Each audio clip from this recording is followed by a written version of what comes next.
A new chapter in Paul Thomas Anderson's directorial journey shines with Leonardo DiCaprio. At the very outset of his cinematic career, Paul Thomas Anderson, inspired by the legendary Robert Altman, curated a unique ensemble of actors that became synonymous with his films. From the outset, performers like John C. Reilly, Philip Baker Hall, Melora Walters, and Philip Seymour Hoffman graced his projects, featuring prominently in films such as Hard Eight, Boogie Nights, and Magnolia. Notably, the latter two films not only showcased their talents, but also included talents like Julianne Moore, William H. Macy, Ricky Jay, and Luis Guzman, creating a tightly knit community of recurring cast members. In a similar vein, Anderson revived the career of Burt Reynolds, leading him to an Oscar nomination in Boogie Nights. He also anticipated the trend of casting prominent actors like Tom Cruise, who contributed to the ensemble of Magnolia. Much like Quentin Tarantino's creative synergy with Uma Thurman and Samuel L. Jackson post-Pulp Fiction, it was easy to envision Anderson continuously collaborating with favorites like Reilly, Hoffman, Moore, and Macy, and perhaps even Cruise over the years. However, as we venture into the 21st century, Anderson's approach to casting has taken a fascinating turn. In Punch Drunk Love, we see a few familiar faces from his earlier films, like Guzman and Hoffman, yet the focus has shifted to a central performance by Adam Sandler. This film surprisingly mirrors the way Cruise's character in Magnolia plays to the strengths of a well-known star, while also challenging and expanding those very traits. The film There Will Be Blood marked the beginning of a new era for Anderson, notably distinguished by the casting choice of Daniel Day-Lewis, who had been selective about his roles, often taking on only a film every couple of years.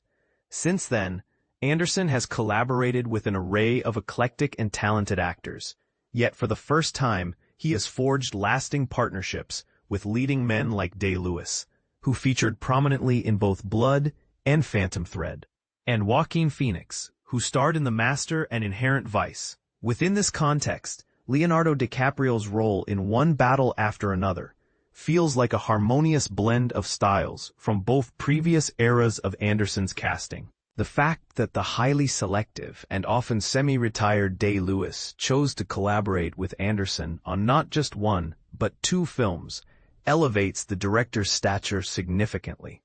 It's akin to being awarded a royal endorsement. This influence permeates the narratives themselves. In Phantom Thread and There Will Be Blood, while characters like Reynolds Woodcock and Daniel Plainview inhabit a world dominated by their ambitions, they are not celebrated figures in the traditional sense. Instead, the films prompt audiences to view them through a lens that reveals their complex, sometimes flawed motives. Plainview is a character whose quest for dominance leads to a climactic, violent resolution, ultimately costing him his soul in the process. On the other hand, Woodcock undergoes a transformation of sorts, learning to yield to the will of his partner, played by Vicky Krieps, which oddly redeems him from his previously tyrannical nature. This evolution would be lost without his initially imposing presence. Conversely, Joaquin Phoenix embodies a different kind of intensity. Over the last decade, he has taken on roles where he often appears introverted and unsettled, his characters grappling with a sense of discomfort. In The Master, where he portrays World War II veteran Freddie Quell, this aspect of his acting is particularly pronounced, showcasing a man deeply troubled and isolated. The traits he exhibits here continue to shape his subsequent performances, including his Oscar-winning turn in Joker. Even in the more light-hearted Inherent Vice, where he successfully delivers comedic physicality as a stone detective, he still carries an underlying air of vulnerability.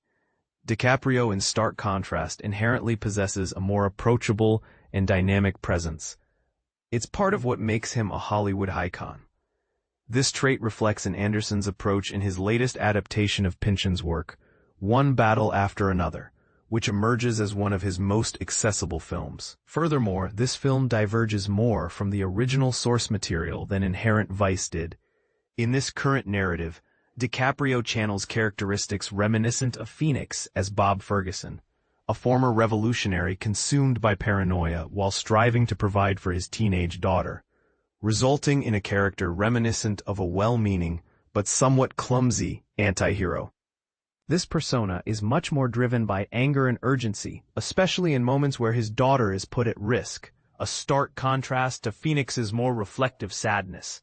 With a sly nod, the film even references Tom Cruise, presenting a humorously ironic moment as one character suggests that Bob should aspire to emulate the legendary actor's swagger. A curious choice, given that this is likely one of the rare instances where Anderson's previous collaborators are discussed in his later works.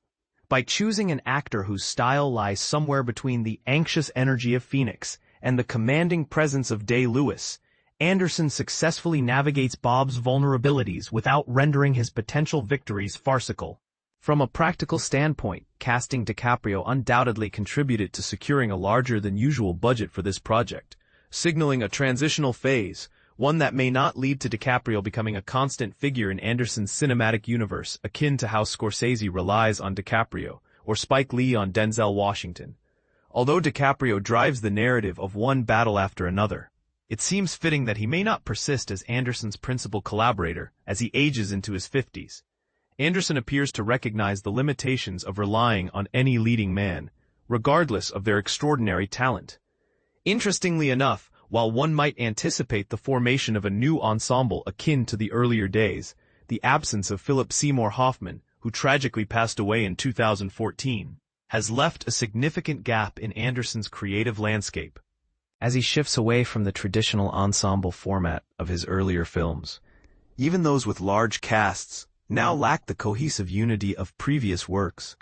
Characters in one battle after another navigate their frayed connections, signifying a more complex relationship between the actors and the filmmaker. The logical next step for Anderson could be to establish a semi-regular leading man like DiCaprio, who is, at least temporarily, an anchor for this film. Nevertheless, as Anderson forges a path away from ensemble casts, it remains critical to note that even the most celebrated actors can only lead the way to a certain extent.